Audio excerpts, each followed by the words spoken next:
So again welcome.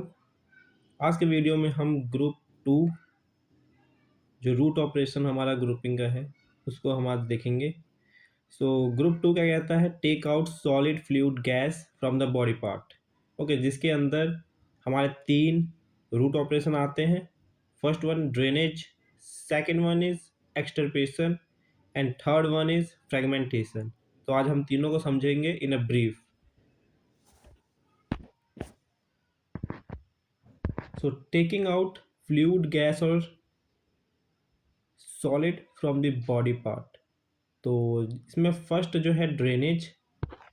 Okay, सो drainage हम समझेंगे कि ड्रेनेज होता क्या है। सो फर्स्ट अगर हम ड्रेनेज की अगर डेफिनेशन को देखें तो drainage is a defined as a taking और लेटिंग आउट फ्लूइड्स एंड और gases from the body part. Okay, so किसी भी बॉडी पार्ट से अगर आप फ्लूइड और गैस को अगर बाहर निकाल रहे हैं, टेकिंग आउट कर रहे हैं, दैट इज कॉल्ड ड्रेनेज।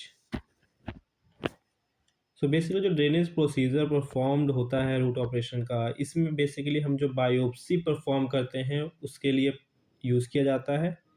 सो जब भी बायोप्सी यूज़ होती है, एज वी नो कि वो डायग्नोस्टिक पर्पस के लिए यूज़ होता है। सो सेवन्थ करेक्टर हमेशा क्या है, हमारा एक्स यूज़ किया जाता है। ओके, सो इस प्रोसेस में जो ड्रेनेज का प्रोसीजर है, रूट ऑपरेशन है, इसमें समटाइम क्या है, हमारा कुछ डिवाइस इनबिल्ड करना पड़ता है किसी बॉडी पार्ट के अंदर, उसको लेफ्ट करना पड़ता है। ओके, वहीं पे छोड़ देना पड़ता है ताकि वहाँ से हम क्या प्रोसीजर परफॉर्म कर सके।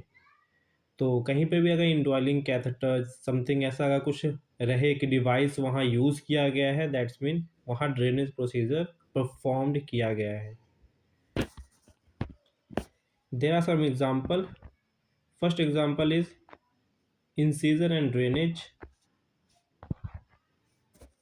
Second, thoracocentesis. Third one is aspiration and fourth one is lumbar puncture. तो अगर ये सब अगर आपको कहीं दिखते हैं तो that is the procedure performed as a root operation, that is drainage. कुछ पॉइंट जो आपको याद रखने की जरूरी है, जो आपके पेपर में भी पूछ सकते हैं या फिर आपके इंटरव्यू में भी क्वेश्चन आस्क किए जा सकते हैं। So point to be remember first. So first इसमें जो लंबर पंचर है, इस पॉइंट में हमें क्या है ये याद रखना है कि हमारा जो लंबर पंचर है वो किस पर्पस के लिए यूज़ किया जा रहा है। ओके, सो अगर वो थेराप्यूटिक पर्पस के लिए यूज़ किया जा रहा है या फिर हमारा डायग्नोस्टिक पर्पस के लिए यूज़ किया जा रहा है। ओके, सो अगर वो डायग्नोस्टिक पर्पस के लिए यूज़ किया जा रहा है तो ऑफ कोर्स वहाँ पे आपको जिस लाइन में भी है प्रोसीजर में वो लिखा रहेगा कि this is done for the biopsy purpose. Okay, या फिर कुछ किस चीज़ को डायग्नोस्टिक करने के लिए हमें यूज़ किया जा रहा है, तब वहाँ पे क्या है आपका ड्रेनेज रूट ऑपरेशन यूज़ किया जाएगा। ओके, बट अगर थेराप्यूटिक पर्पस के लिए किया जा रहा है, जैसे आप देख सकते हैं यहाँ पे, where the spinal fluid is drawn, it's a therapeutic purpose when the spinal fluid is reduced for a therapeutic condition. Okay, so sometime क्या आता है, स्पाइनल फ्लूइड को क्या है ड्रेनेज आउट किया जाता है ताकि उसका क्या है कंडीशंस को कंट्रोल किया जाए।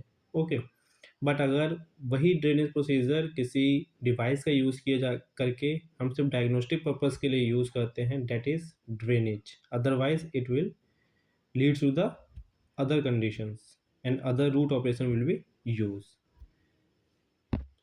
Okay, so same thing यहाँ पे लिखी हुई है। Now remember, especially for the lumbar punctures, you need to understand the intent of lumbar puncture in order to identify the correct root operation. Got it? Lumbar puncture is performed to drain the spinal fluids from the spinal canal and is done for both therapeutic and the diagnostic purpose.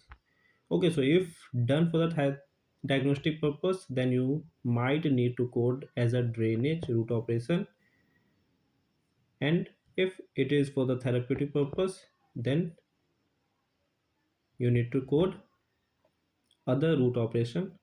I will let you know. So अगर हम example questions की बात करें तो there are two questions.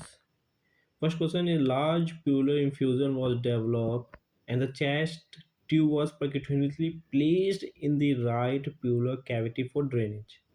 So simple सा है, okay straight forward इसका answer होगा. सेकंड क्वेश्चन अगर हम देखें, the patient is being evaluated for the septic arthritis of right knee. So the needle arthrocentesis was performed on the right knee with the 15 cc of fluid being removed. Okay, so इसका अगर हम code देखें,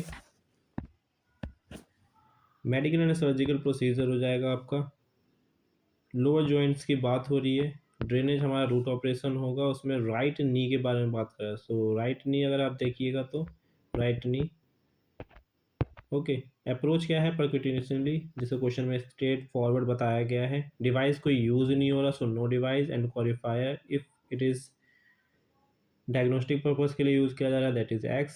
अगर कोई diagnostic purpose के लिए use नहीं किया जा रहा दैट इज जेड. तो सो ओवरऑल हमारा जो कोड होगा वो ये होगा. Okay, medical and surgical procedure, body system, root operation 03Z and qualifier diagnostic purpose के लिए यूज़ किया जा रहा है तो एक्स. नेक्स्ट अगर हम देखें, सो सेकंड हमारा रूट ऑपरेशन है एक्सटर्पेशन. ओके, सो एक्सटर्पेशन की अगर हम डेफिनेशन देखें तो it is defined as a taking और cutting out the solid matter from a body part. Okay, so sometime क्या होता है कि बॉडी कैपेबल नहीं होती किसी चीज़ को निकालने के लिए. Okay, so just like an foreigner bodies हो गई, कोई थ्रोम्बस जो मेक होता है इन दी बॉडी, या फिर कोई कैलस हो गया या फिर स्टोन हो गया. ओके, सो समटाइम ये सब जो होते हैं बॉडी कैपेबल नहीं होती कि इनको रिमूव आउट करे directly from the body part.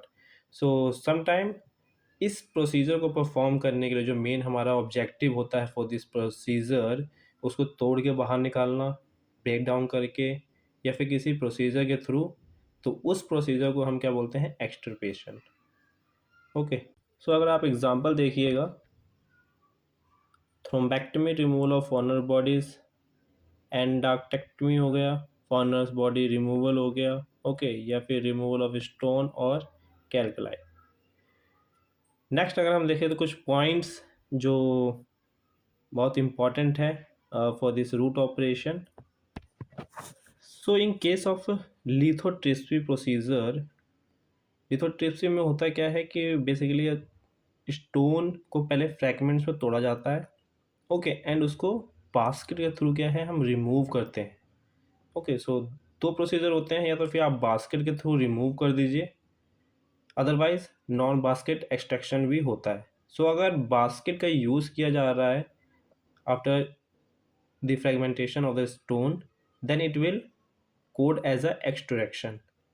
Okay, and अगर बास्केट का यूज़ नहीं किया जा रहा है, ओनली बॉडी के अंदर ही हम सिर्फ स्टोन को फ्रैगमेंट्स में तोड़ दे रहे हैं एंड उसको बाद के लिए छोड़ दे रहे हैं ताकि वो ब्लड स्ट्रीम के थ्रू या यूरिनरी के थ्रू क्या है वो एक्सट्रैक्ट आउट हो जाए from the body part, then it will coded as a fragmentation. Okay, so यहाँ पे क्या है, एक पॉइंट रिमेंबर करने की बात है, अगर बास्केट का यूज़ किया जा रहा है then will coded as a extraction. अगर बास्केट का यूज़ नहीं किया जा रहा then it will coded as a fragmentation. Then I will show you कि बास्केट होता क्या है. सो बेसिकली हमारा क्या है, ये हमारा बास्केट होता है जिसका यूज़ किया जाता है. Okay, so different type of wire है, एन सर्कल है, एन कंपास है, एन फोर्स है. ओके, सो अगर हम क्वेश्चन की बात करें तो if 21 French ACM pen endoscopy is inserted into the patient bladder without difficulty and inspection of the left uterus reveal a large stone is obstructing the middle third of the uterus. Okay, so इससे क्या पता चल रहा है कि वो middle third of the uterus में क्या है, वहाँ पे फंसा हुआ है एक stone. Stone is in the uterus a guide wire. So guide wire का क्या है यूज किया जा रहा है, they is pass into the left ureteral orifice and the cystoscopy is removed. उसके तो यहाँ से हमें क्या दो चीज़ पता चली कि एंडोस्कोपी की यूज़ किया जा रहा है, मीन्स स्कोप का यूज़ किया जा रहा है। ओके, आगे हम बढ़े। The ureteroscope is passed alongside the guide wire up to the mid uterus. Okay, so mid uterus तक लेके गया है गाइड वायर्स को। Large stone is fragmented with lithotripsy, a total of only about 80 shock wave needed. At this point, large remaining fragment were removed by the bucket extraction. Okay, so यहाँ से clear हो जाता है कि हमारा basket extraction use किया जा रहा है। Okay, so means extirpation root operation यहाँ पे यूज किया जाएगा। ओके, सो देखते हैं हमें इसका कोड क्या निकलेगा। सो हेयर वी सेक्शन हमारा मेडिकल एंड सर्जिकल हो जाएगा। बॉडी सिस्टम की बात करें तो यूरिनरी सिस्टम है। कॉज एंड एक्सटर्पेशन, जैसा हम कहें रूट ऑपरेशन यूज़ किया जा रहा है क्योंकि बकेट यूज़ किया जा रहा है। ओके, यहाँ पे एंडोस्कोपी यूज़ किया जा रहा है, सो हमारा अप्रोच हमारा एंडोस्कोपिक होगा। ओके, सो कहाँ की बात कर रहे थे? यूरेट्रस, वो भी left ureters. So left ureters, here you go. And device की बात करें तो कोई डिवाइस हमारा है नहीं, इसके अंदर कोई ऑप्शन नहीं है, so that is no device. And qualifier में भी ऑप्शन नहीं है, so no qualifier will be use for this. जो फाइनल हमारा कोड है हेयर वी, सो ये हमारा ओवरऑल कोड होगा, you can check now. So last हमारा उस ग्रुप का एक लास्ट रूट ऑपरेशन बच गया है, डेट इज़ फ्रेगमेंटेशन। सो इससे पहले भी मैंने फ्रेगमेंटेशन और एक्सटर्पेशन के बीच में डिफरेंस बताया था। सो फ्रेगमेंटेशन मीन्स क्या है कि जब हम बैकेट यूज़ नहीं कर रहे हैं एंड सिर्फ ओनली यूज़ कर रहे हैं for the purpose of break down this solid materials. Okay, so definition अगर हम देखें तो fragmentation is defined as the breaking solid matters inside a body part into a smaller piece. That is the only purpose for this root operation. Fragmentation is coded for the procedure to break up but not removing the solid materials. Okay, जैसे मैंने आपको पहले बताया। Okay, सो कुछ examples के अंदर आप देख सकते हैं, जैसे extra corporeal shockwave litho tips use किया जा सकता है। शॉर्ट फॉर्म में ESWL भी बोल देता है कभी कभी। ट्रांसयूरेथ्रल लिथोट्रिप्सी यूज़ किया जा सकता है साथ में फ्रेगमेंटेशन के साथ, या फिर आपका ERCPV विथ लिथोट्रिप्सी के साथ यूज़ किया जा सकता है, या फिर transurethral lithotripsy without fragmentation भी यूज़ किया जा सकता है। So point to be remember, I already told you, the stone is fragmented or broken into a smaller piece, and if this stone is removed using a basket or basket extraction, then it will be coded as a root operation extirpation. But if stone is left inside the body to drain on its own, then it become a fragmentation. Question अगर हम बात करें, extracorporeal shockwave lithotripsy और bilateral urethras, simple है, straightforward. आप search करिए and I will show you the answer. So this is the straightforward answer, जैसा आप देख सकते हैं। मेडिकल सर्जिकल आपका होगा। ओके, यूरिनरी सिस्टम बॉडी सिस्टम है। रूट ऑपरेशन आपका फ्रेगमेंटेशन हो गया। So we don't have the bilateral code, so right and left का हमें इंडिविजुअली देना पड़ेगा। सो यहाँ पे क्या है, दो कोड जाएंगे। एंड एक्सटर्नली यूज किया जा रहा है, that is the externally approach, no qualifier no device. Okay, so first code is